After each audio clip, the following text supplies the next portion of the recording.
Season 7 for Diablo 4. Is it worth playing? Is it worth your time? Let's go ahead and talk about it in this video. You guys are going to see max torment difficulty gameplay in the brand new areas. These are called the headhunts. So it's basically like a variant of a hell tide where it's an area. You go to it. There's these newer objectives. You're seeing one of the newer objectives right now, which is basically an animal escort mission. So you're going to see these little stranded animals. They have a little circle. Once you're in the circle, you'll have to kill some enemies, and then you are going to escort the monster into the tree, and then you get your bounty, your whisper reward, just like you would normally with like the whispers here. So once you complete them, you're going to be turning them in, and you will be getting some sort of cash. But it is similar to what we had before, like the caches. These aren't really too different. There are newer caches, but for the most part, like, yeah, you can get some materials out of it, but it is relatively similar in the playstyle. This isn't really what I would say it was the area that the Season 7 will excel. One area that it does excel in, and I think it's actually quite cool, we have a bunch of these new witch powers. These are all of them over here. You can see they're all maxed out, but even when they're not maxed out, they are quite fun. The leveling process, for me at least, was way more enjoyable than the end game. Right now, you guys are seeing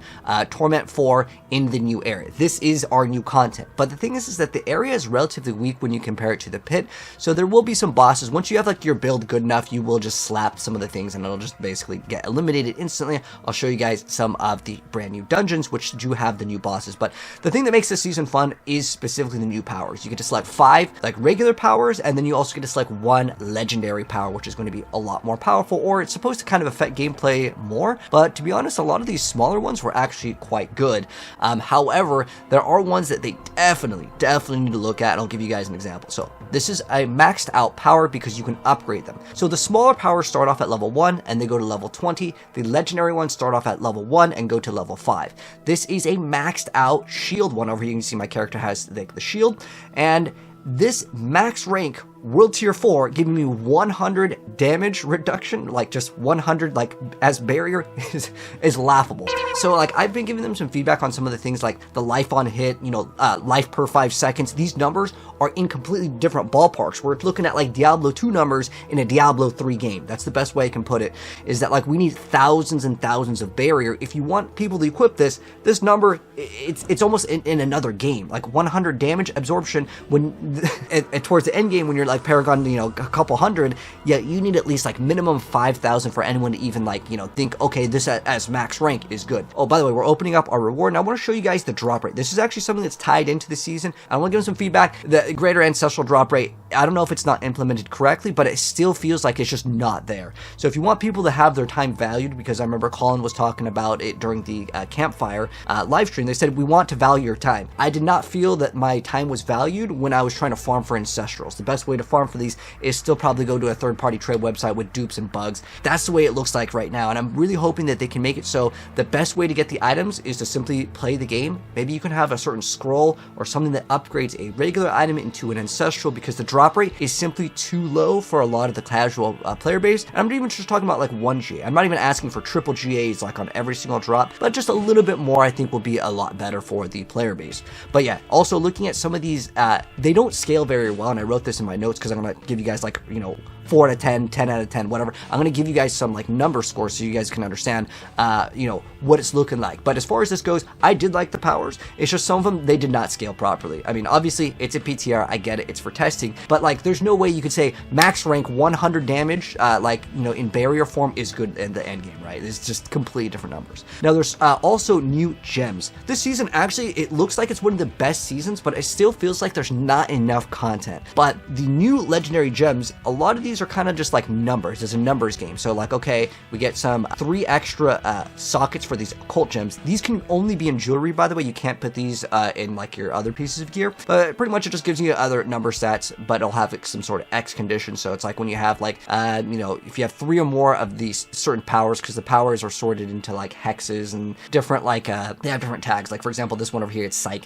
They have different tags, and pretty much if you get multiple of the same ones, you can get some sort of bonus if you reach the requirement. performance. I almost kind of feel like this is backwards to the philosophy of damage on Tuesdays, because like we look at some of these gems, these brand new gems, a lot of them are just like number stats, but on a condition. So while you have an aura active, you pull in enemies. This is technically recycled content, like it's like the barbarian. There's one that when you're using whirlwind, it pulls in the enemies. And there's another one that can also pull in enemies. I think it's a utility slot. And then we also have this one over here where it's like you deal 40x increase overpower damage to hex enemies. Again, going back to the philosophy of damage on Tuesdays, that's something that they even made fun of because people were complaining about it, but then they kind of reintroduced some of these same elements here.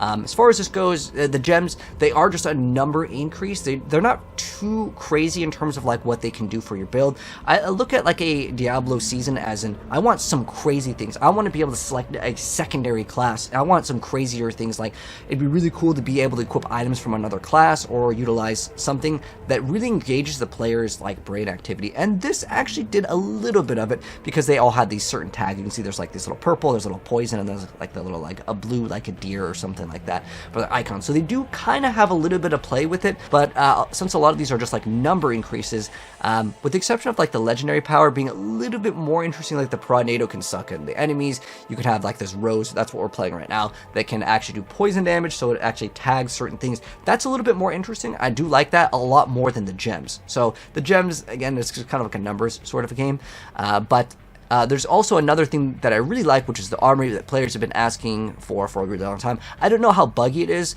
in terms of like the interaction. I'm sure there's going to be some sort of interaction and or bug, but this is a feature that a lot of people wanted so they can swap builds. Maybe you want to do a speed build and you want to kind of change things up, and I like this. This is a great addition. So now that I kind of showed off like the core of what's new here and kind of a little bit of feedback, I want to go over numbers. So this legitimately is, like, I was thinking about it. This is probably the best Diablo season, but since I've already played so much Diablo, and like going in this area, it doesn't really feel new, even though this is probably objectively one of the best seasons in terms of like how much content we're getting. We're getting all the new like brand new witchcraft powers, and we have like a special power, we have legendary gems, and we can socket 3 of them in. Like all of these add up to a lot of content, but it just feels like because it's so much numbers, this is probably the best Diablo season. But I think a lot of people are just burnt out in Diablo in general, because remember, we're competing with PoE 2. That's the big key here. And the real question is it worth playing, which we'll get into. So as far as the newest things, I kind of went over some of the things. I want to go over actually this now, which is the brand new dungeons as well. So you guys are going to see some gameplay of the newer dungeons. If I didn't tell you these were new dungeons, you'd probably just think it's a nightmare dungeon. To be honest, it's very similar. But as far as number score, because this is some feedback I want to give to Blizzard, like how does it feel like in terms of numbers? Like what can we do to improve? The powers, I felt like early game, it was like 7 out of 10. It was like actually pretty fun. I enjoyed it. But like some of the stuff that I was talking about where like some of these things don't scale, the powers become literally like a 0 out of 10, as in like they don't work at the end game. So we really need to look at some of these, specifically like the 100 shields at max rank. That's not enough. Really look at like that one in particular, but make sure that these skills can still be fun at the end game, because I felt like later in the game they just kind of fell off, a lot of them, because remember, they're not a core skill, they're not a marksman skill, they're not werebear, werewolf, and all of these different class things, they don't like kind of talk to each other in terms of like the bonuses. As far as the legendary gems, I give it like a 4 out of 10. It's a lot of numbers on X condition. Armory, that's 10 out of 10. I mean, as long as it works. I mean, I tried it, it worked, but there could be some bugs when the thing comes out. I'm giving it a 10 out of 10 because I'm really happy that it's finally out, because I can swap through different builds. As far as the new dungeons, I gave it a 2 out of 10. Again, you guys can watch the gameplay, let me know what you think of it. And it's the reason why is because like they feel too similar to Nightmare Dungeons, and you can see that like there's like these almost like Infernal Horde sort of things where like you can get some extra rewards. I got the major reward. The major reward did not feel major at all, but I like I said, I'm giving this a 2 out of 10. It just feels too much like a Nightmare Dungeon. And then it also, like, as far as I'm aware of, all of them have like kind of like the real same layout as far as like the like RNG in terms of like a random map generation. The new boss fight could be 7 out of 10. I say could be because like the boss that comes out, it has a mechanic, but you'll see I just go up to the boss and I kill it in like 2 seconds. I actually didn't even attack the boss, especially earlier on. I think these bosses need to be a lot more challenging, but they also need to give better rewards. Otherwise, I'm simply just not going to engage in doing it, because I didn't feel like these were really worth doing in terms of like consistently doing them again and again, especially after my powers are maxed out, because you need to like kind of upgrade your powers by getting these things called rot, which you can get in here. But yeah, I said like the new bosses could be like a 7 out of 10 because they do have mechanics, but like since you one-shot them later on as you get more more powerful, I'd give it like a 1 out of 10, because I don't even know that it's like the boss spawns in. I just delete it so fast. As far as new aspects, it could be class dependent. Like, I want to give an example. The Earthquake Hoda, like, Explosion Barbarian, cool, 8 out of 10. Like, this is pretty solid, feels good. You go to Spiritborn, you're like, oh man, all I got was nerfs. So then, like, I gotta give it a 0 out of 10. So there are certain things where, like, certain classes, and this is just a thing that exists with Diablo, you gotta play the flavor of the month. Who knows what it's going to be? But, like, there are certain classes that definitely feel like winners and losers in the newer season. And then suggestions that I wanted to give them is, like, having aspects just be all generic versus, like, okay, each class gets like 1 or 2 uniques, and then they get like 1 or 2 aspects. That's it. Shred now, you can hit it 4 times. Does that really change up the game? I think it'd be much better to see everything be generic, like a brand new skill that is generic. And well, we kind of have that with the powers, unless I haven't seen any crazy bug or interaction. Some of these, they just don't scale later on in the game.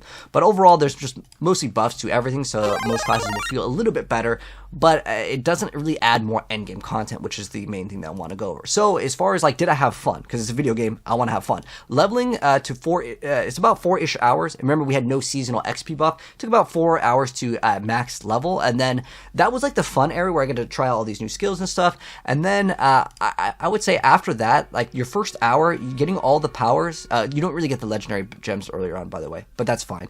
That was really fun. And then like within the second hour of it, I'm trying new things, and then through like hours 3 to 4, I started blasting and started one-shotting everything, so everything became a little bit irrelevant. You're about to see the boss, by the way, for the new dungeons. So I did have fun while leveling powers. It felt good, but like by hour 5, you've pretty much seen everything, which is not enough content to keep people entertained for the longevity of the whole season. That's a big issue that I wanted to go ahead and mention. And then, yeah, like I said, new boss is one shot. So you can see, I'm not even attacking, but you can see the boss has mechanics. They shoot down these things, but Diablo is a relatively easy game, and then I basically like delete it instantly, right? I can delete it in 2 seconds. Didn't even like, it did 0 damage to me if I was actually like, you know, trying to fight it. And that's like a big issue right now, but it also needs to drop rewards that are like, wow, I'm excited, but there really isn't anything I get excited about. Even like a mythic drop. I've done so much Diablo that at this point, a lot of people that have played Diablo for like, you know, 1,000 hours at this point, there really isn't too much content past hour, like the 5th hour. Yeah, you can get the gems, but those are just like X damage on X condition. It's really not that exciting, but eventually you're also going to get the gems. And I'll make a dedicated video for the gems if you guys haven't seen those, or any of the powers. I'll link all like the powers and gems and stuff, so you guys can read all of them. But as far as endgame, it's harder to scale the powers. I mentioned that because it's not a core marksman. Endgame, I said, where is it? I feel like this was kind of an issue with the game that I really wanted to see in it. And you can see I'm on the hardest difficulty while leveling too. So you guys are seeing like the new nightmare dungeons. But I feel like the endgame, where is it? Please, no more pit only. Mythic farming is painful. I didn't do this in the PTR, but like I do not want to farm the mythics anymore. It was not fun. I feel like how it should work is like, once you've unlocked the mythic, once you got it to drop, maybe at like level 60, we can like pick any mythic that we've already gotten before. I just don't like farming mythics. I don't like like the sparks is not something I really like farming because you don't get enough to get all of the mythics that you need. I just think that mythic farming could be reworked for people that have already done it every single season, because going and fighting the boss 1,000 times to have like a small chance at dropping it, it wasn't engaging. Just to slap something one time again and again, like the summoning of the boss coming out takes so much longer than the actual boss fight is kind of eh. And this is what I want to say. We need an endgame 2.0. I think that PvP, clans, like clan battles, clan systems would be really good. I've mentioned this several times. But we need another form of endgame content desperately in Diablo 4, especially when we're competing with PoE, Titan Quest, and, you know, other action RPGs that are coming out. But I did have fun. I felt like the first hours... after the first 5 hours, going into the pit and then grinding for all your levels was not going to be a good experience for a lot of people. And then you have RNG, Masterwork, Temper. I feel like this mechanic needs to be looked at desperately. But most of the people are pretty burnt out, and we need to not just do the pit. Again, we need new content for the end game. Because now that we have extra power, what I'm going to do, instead of doing pit 105, now I can do pit 110, pit 115. I need more content than that. So overall, I would say it's worth playing if you're a major Diablo fan for the first 5 hours, or even like a weekend for like the blasters.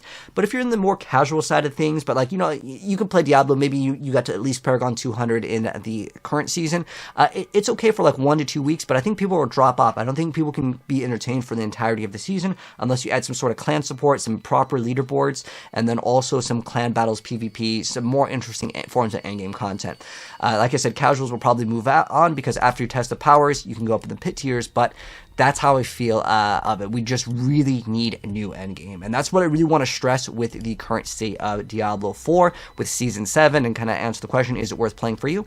Well, I would say for the first 5 hours, I did have quite some fun, but after that, it just felt like I'm doing the same thing that I've already done. You can see I'm trying to get the major reward. Didn't really honestly see any major rewards while leveling. Perhaps in World Tier 4, this would change, but you can't just start off in World Tier 4 while leveling. Anyways, that's going to wrap it up. I'm curious to know if there's anything that I missed out on. Let me know down below. How did you guys feel about Season 7's PTR? And this is my feedback to Blizzard. I don't know if we're going to get a complete rework of the endgame, but that's really what this game needs. Anyways, that's going to wrap it up. If you guys enjoyed the video, drop a like on it. If you're new here, hit subscribe, turn the bell. If you'd like to see more Season 7 and more action RPGs, PoE 2, obviously we're going to be dropping lots of videos from that. I know the comment's going to be PoE 2 is here, why are you playing this game? But I honestly, guys, I really do like Diablo, and I do want the game to have a good future, but they really need to focus on the end game to really make this game something where we can stay in for more than like 1 to 2 weeks as a games as a service.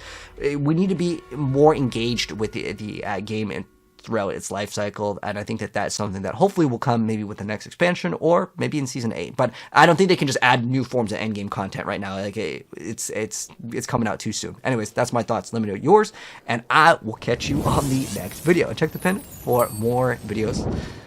Peace out.